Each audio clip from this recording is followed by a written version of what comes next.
Rosa odam bilan ko'rishmoqchimisiz? Ha, bu gunoh. Unga yetib qo'y. Adamning antiqa odatlari bor. Odamlar refeti gaplashish kerak. Bo'lmasa jahllari yomon. Adam, men choy damlab kelaman. Tovuq tug'adi tuxum. Assalomu alaykum. Sizda aniq ketgan tom. Va alaykum assalom. Qizim, bo'ldimi kiring? So'ppaymasdan o'tiring. Gapingizdan boshim gangib ketdi. Toshkentning havosi changib ketdi. Yaqinda yog'adi qor. Menda nima ishingiz bor? Men bu burun, men bulab, qizingiz g'irt. Yaxshi qiz. Dadajon, shuning uchun keldim.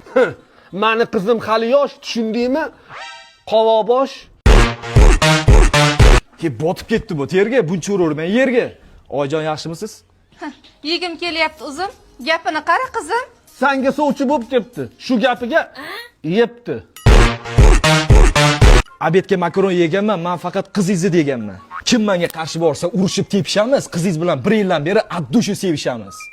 Agar bo'lmasangiz latta qizimni beraman albatta. Faqat hovlimizdagi o'tlarni o'rish kerak. Qizimning akasi bilan ham gaplashib ko'rish kerak. Maymunlar bitiri teradi, dadang baribir seni beradi.